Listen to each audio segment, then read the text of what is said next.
स्वागत छ मेरो YouTube च्यानलमा। आज चाहिँ हामी सेटको विषयमा पढ्न जाँदै छौं। यो चाहिँ विशेष गरी क्लास 10 को 4 मार्क्समा सोधिने क्वेशन हो। यो अनिवार्य सोधिन्छ। आज चाहिँ हामी यसको सेटको टाइप्सको विषयमा पढ्न जाँदै छौं। यसमा दुईवटा बेसमा चाहिँ छुट्याइएको छ। On the basis of number of elements अनि अर्को on the basis of their relationship. एउटा नम्बरको आधारमा छ र अर्को सम्बन्धको आधारमा छ। अब हामी on the basis of the number of एलिमेन्ट्सको आधारमा हामी चार भागमा छुटाउन सक्छौं। एउटा एम्प्टी सेट छ अथवा नन सेट पनि भनेर भनिन्छ, अर्को युनिट, सिंगलटन अनि अर्को फाइनाइट अनि इन्फाइनाइट छ। अब यो नन सेट भने चाहिँ कस्तो भन्दाखेरि जुन चाहिँ खाली छ अनि अर्को यसलाई फाइलले पनि जनाउँछ। र युनिट सेट भनेको चाहिँ कस्तो भन्दाखेरि तपाईको यो ब्राकेट भित्र ओन्ली वान एलिमेन्ट मात्र हुन्छ। जस्तै 1 यहाँ ए ओन्ली वान एलिमेन्ट मात्र हुन्छ।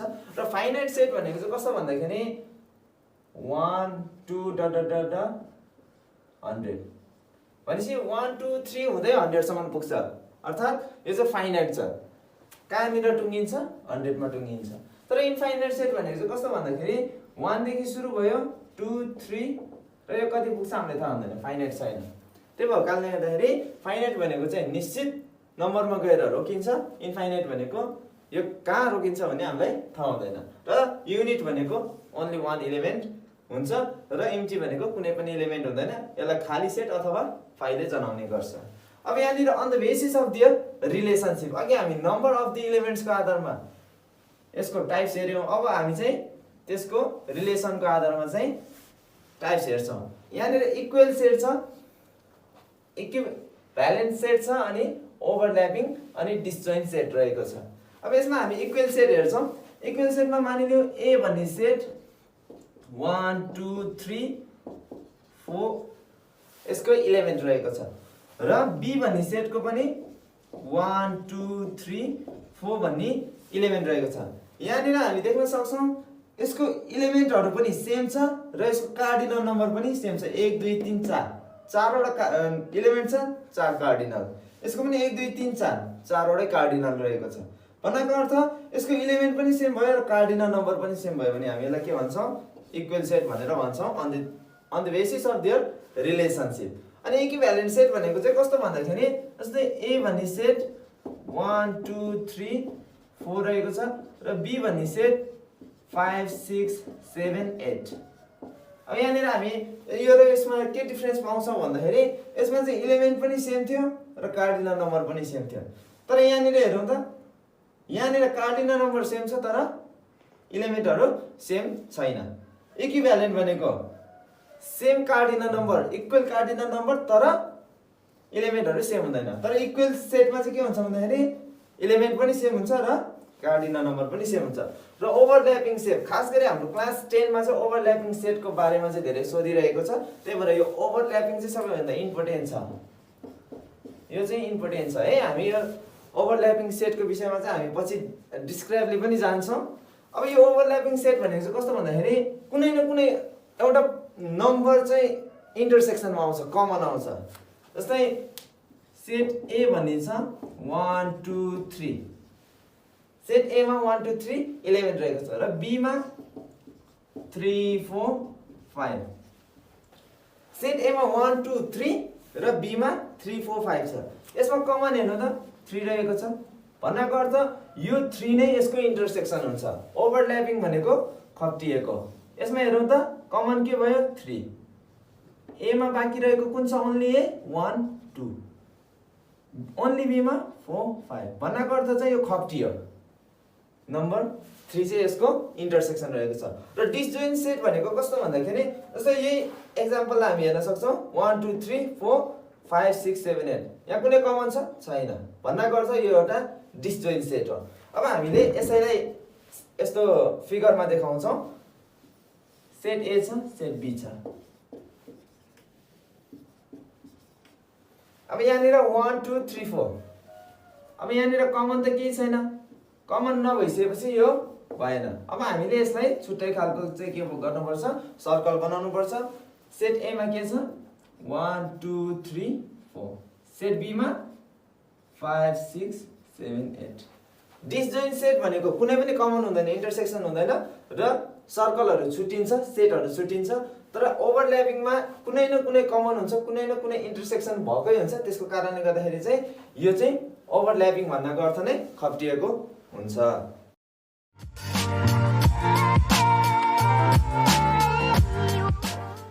अब चाहिँ हामी सबसेट प्रोपर एन्ड इम्प्रोपर सबसेटको बारेमा हेर्न जाँदैछौँ। सबसेट भनेको के हो र प्रोपर र इम्प्रोपर सबसेट भनेको के हो त्यसको बारेमा पहिला जानौँ। जस्तै सेट ए छ, ए सेटमा इलिमेन्टहरू 1 2 3 4 5 6 7 8 9 10 यतिवटा इलिमेन्ट छ, 10 वटा इलिमेन्ट छ। र बी सेटमा चाहिँ 1 3 5 7 इलिमेन्ट रहेको छ। यसमा चाहिँ हामी के भन्न सक्छौँ भन्दाखेरि B is subset of A, B चाहिँ ए को सबसेट हो भन्नको अर्थ बी को सबै इलिमेन्ट कहाँ पर्छ, ए मा पर्छ। It is denoted by B is subset of A. यसलाई चाहिँ यो सी टाइपको जस्तो सिम्बलले जनाउँछ, B is subset of A भन्नको अर्थ बी मा भएको सबै इलिमेन्ट चाहिँ कहाँ पर्छ, ए मा पर्छ। जस्तै यहाँनिर हेरौँ त 1 छ 3 छ 5 छ 7 छ, 1 छ 3 छ 5 छ 7 छ भन्नको अर्थ यो बी को इलिमेन्ट सबै कहाँ पर्यो, ए मा पर्यो। अथवा यसलाई के भन्छौँ भन्दाखेरि चाहिँ हामी ए इज सुपरसेट अफ बी, ए चाहिँ बी को सुपरसेट हो। किनभने बी को इलिमेन्ट सबै कहाँ पर्छ, ए मा पर्छ। अघि हामीले के भनेको थियौँ, B is subset of A, B चाहिँ ए को सबसेट हो। अहिले A is superset of B, यो बी को इलिमेन्ट सबै कहाँ पर्छ, ए मा पर्छ। त्यही भएर यसलाई चाहिँ हामी दुईवटा तरिकाले भन्न सक्छौँ, B is subset of A अथवा A is superset of B.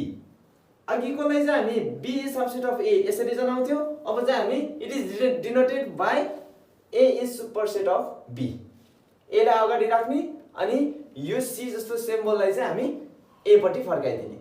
A is superset of B, B is subset of A. अब यहाँनिर हेरौँ यसको प्रोपर र इम्प्रोपर सबसेटको बारेमा। यो चाहिँ सबसेटको मात्र भयो। अब हामी प्रोपर र इम्प्रोपर सबसेटको बारेमा पनि हेर्न जाँदैछौँ। Here cardinal number of B is not equals to cardinal number of A. अब यहाँनिर कार्डिनल नम्बर भनेको के हो त, कार्डिनल नम्बर भनेको त्यो सेटमा भएको इलिमेन्टहरूको नम्बर कतिवटा छ भन्ने हुन्छ। जस्तै यहाँनिर सेट बी मा 1 2 3 4 4वटा इलिमेन्ट रहेको छ र सेट ए मा 1 2 3 4 5 6 7 8 9 10 10वटा यहाँ इलिमेन्ट रहेको छ। यसको कार्डिनल नम्बर 4, यसको कार्डिनल नम्बर 10 हुन्छ। अब 4 इक्वल्स टु 10 त हुँदैन, त्यो भएको कारणले गर्दाखेरि कार्डिनल नम्बर अफ बी 4 आएको छ। Dozen equals to cardinal number A, यसको 10 आएको छ। 4 डजन इक्वल्स टु 10 हुन्छ। B is called a proper subset of A. Proper subset भनेको चाहिँ इक्वल छैन, त्यसको कार्डिनल नम्बरहरू इक्वल छैन भने हामी त्यसलाई के भन्छौँ, प्रोपर सबसेट भनेर भन्छौँ। B is called a proper subset of A. यो बी मा भएको इलिमेन्ट चाहिँ इलिमेन्ट भन्दाखेरि नि बी मा जति इलिमेन्ट छ त्यो इलिमेन्ट र सेट ए मा भएको इलिमेन्ट चाहिँ इक्वल छैन, त्यसको नम्बरहरू इक्वल छैन भन्ने जनाउँछ। अब यहाँनिर हेरौँ, if A is 1 2 3 4 5 6 7 8 9 10 and be is be को इलिमेन्टहरू 1 देखि 10 सम्म नै रहेको छ भने यसको इलिमेन्टहरू हेर्नु त 1 देखि 10 सम्म छ, यसको पनि 1 देखि 10 सम्म छ। यसको कार्डिनल नम्बर हेर्नु त अब cardinal number of A is 10, cardinal number of B is 10, यसको इक्वल छ। Here cardinal number of B equals to cardinal number of A. 10 10 आएको छ, त्यही भएर यहाँ इक्वल गऱ्यौँ। अघि यहाँनिर 4 र 10 आएको थियो, यो इक्वल भएन, त्यही भएको कारणले गर्दाखेरि हामी अघि के भनेको थियौँ, B is called a proper subset of A. अब यहाँनिर इक्वल आइसकेपछि हामी के गर्छौँ, B is said to be the improper set. अब चाहिँ हामी बी लाई के भन्छौँ, इम्प्रोपर भन्छौँ। जहाँ इक्वल हुँदैन कार्डिनल नम्बर त्यसलाई प्रोपर सबसेट भन्ने, जहाँनिर चाहिँ सेटहरुको इलिमेन्टहरु इक्वल हुन्छ, त्यसको कार्डिनल नम्बर इक्वल हुन्छ भने हामी त्यसलाई के भन्छौं? इम्प्रोपर सेट भनेर भन्छौं। र यसलाई हामी केले डिनोट गर्छौं भन्दाखेरि यहाँ सी जस्तो देखाउने अनि तलपट्टि यस्तो साइन राख्ने, B is said to be the improper set of A, यसरी देखाउने। अब हामी यो चाहिँ सबसेटको बारेमा, यो इम्प्रोपर सबसेट, यो इम्प्रोपर सबसेट, यो प्रोपर सबसेट। अब हामी चाहिँ यहाँ युनिभर्सल सेटको बारेमा हेर्न जाँदैछौँ। अब युनिभर्सल सेट भने चाहिँ कस्तो त? जस्तै a set under the consideration from which many other subset can be form is known as the universal set. It is denoted by U or C. यो चाहिँ ग्रीक ल्याङ्ग्वेजबाट, ग्रीक अल्फाबेटबाट आएको सी हो कि युले जनाउँछ कि त सीले जनाउँछ हामी है। अब यो युनिभर्सल सेट भनेको चाहिँ कस्तो भन्दाखेरि चाहिँ युनिभर्सल, जस्तै यो युनिभर्स छ, युनिभर्समा चाहिँ अर्थ सनहरु सबै पर्छ नि, त्यस्तै युनिभर्सल सेटमा पनि सबै त्यसको सबसेटहरु पर्छ। जस्तै यहाँनिर हामी एउटा फिगरमा हेरौँ, जस्तै यो एउटा रेक्ट्याङ्गल जस्तो छ, यो छ ए बी अथवा सी पनि भनौँ ल, ए बी सी रहेको छ। यो ए बी सी भन्ने सेट चाहिँ युनिभर्सल सेटको सबसेट हो क्या। यो युनिभर्सल सेट भित्र पर्छ। त्यही भएको कारणले गर्दाखेरि A set B set C are subset of universal set U. यो यु को चाहिँ के हुन्छ? यो सबसेटहरु हुन्छ।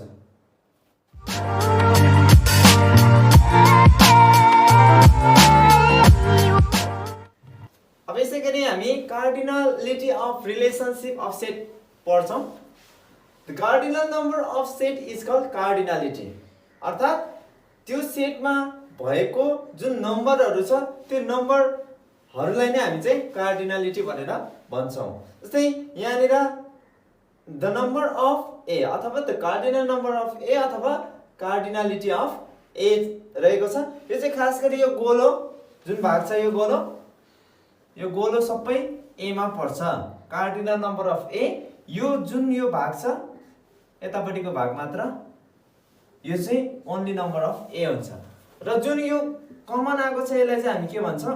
Number of cardinal number of A intersection B भनेर भन्छौं।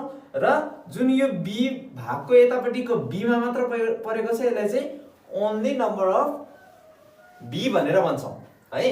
अब यो चाहिँ बी माइनस ए पनि हो, तर कार्डिनल नम्बरमा चाहिँ यसलाई चाहिँ ओन्ली नम्बर अफ बी भनेर भन्छ। यो ए माइनस बी हो, तर कार्डिनल नम्बरमा यसलाई ओन्ली नम्बर अफ ए भनेर भनिन्छ। यसमा cardinal number of A intersection B, यसमा कार्डिनल नम्बर अफ ए यो गोलो भित्र है, यहाँबाट यस्तो देखाएको छ। यो गोलो भित्र जुन छ त्यो ए हुन्छ, यो गोलो भित्र जुन छ त्यो बी हुन्छ। यो यतापट्टिको मात्र भाग ओन्ली नम्बर अफ बी, यो जुन सेन्टरमा छ जुन कमन छ त्यसलाई cardinal number of A intersection B. अब यो ए र बी सेट भित्र पर्ने भयो। अब यो भन्दा बाहिरकोलाई चाहिँ हामी के भन्छौं? Cardinal number of A union B complement. A union B भनेको यो भइहाल्यो, ए युनियन बी हैन, यो ए युनियन बी भइहाल्यो। अब यो भन्दा बाहिरको चाहिँ के हुन्छ? A union B complement. यो भन्दाको अर्थ चाहिँ के हो भन्दाखेरि ए युनियन बी मा चाहिँ यो पर्दैन भन्ने जनाउँछ।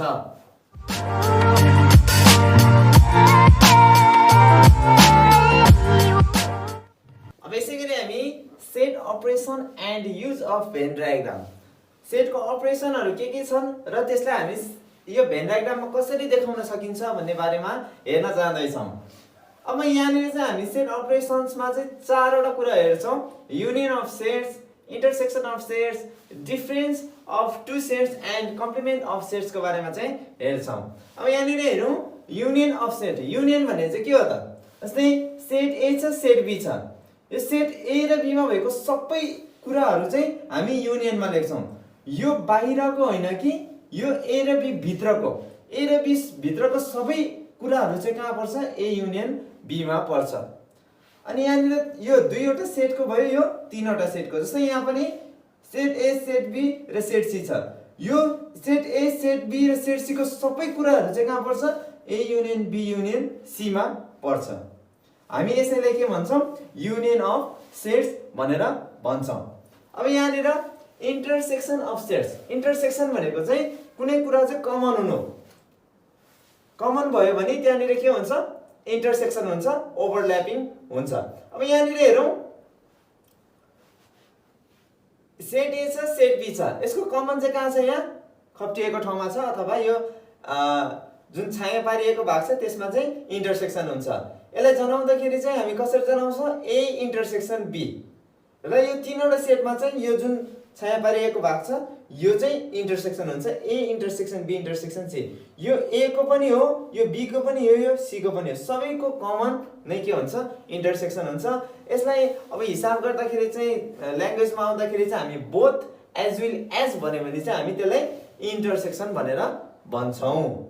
अब यहाँनिर डिफरेन्स अफ टु सेट, दुईवटा सेट छ त्यसको चाहिँ डिफरेन्स चाहिँ हामी कसरी जनाउन सक्छौँ त, जस्तै यहाँनिर सेट ए सेट बी छ, यहाँ पनि सेट ए सेट बी छ, यो सेटलाई चाहिँ हामी ए माइनस बी अथवा ओन्ली वान, ओन्ली वान भनेको ए मा मात्र पर्ने बी मा नपर्ने, यो इन्टरसेक्सन त के हुन्छ, ए मा पनि पर्छ बी मा पनि पर्छ भन्नाको अर्थ बी मा पर्यो नि त, त्यो भएको कारणले गर्दाखेरि हामीले ओन्ली ए ओन्ली वान हैन, एकपट्टि मात्र भएको ए मा मात्र भएको चाहिँ के हुन्छ, यहाँ यो छाया पारिएको भाग हुन्छ, यसलाई हामी जनाउँदाखेरि ए माइनस बी जनाउँछौँ।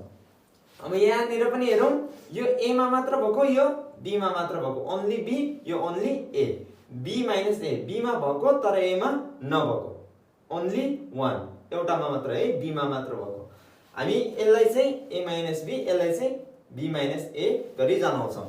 अब लास्टमा छ कम्प्लिमेन्ट अफ सेट्स।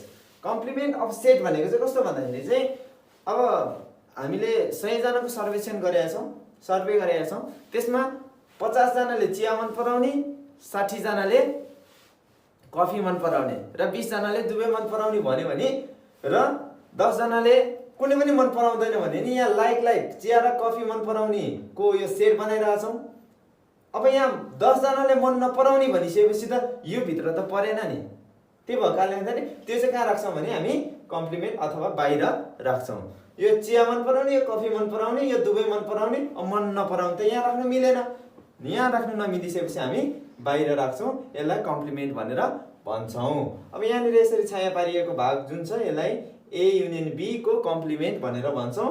यसमा डोन्ट लाइक नाइदर नर भनेर पनि भनिन्छ। हामी यति नै sets operation and use of Venn डायग्रामको बारेमा चाहिँ यति नै हेर्छौँ।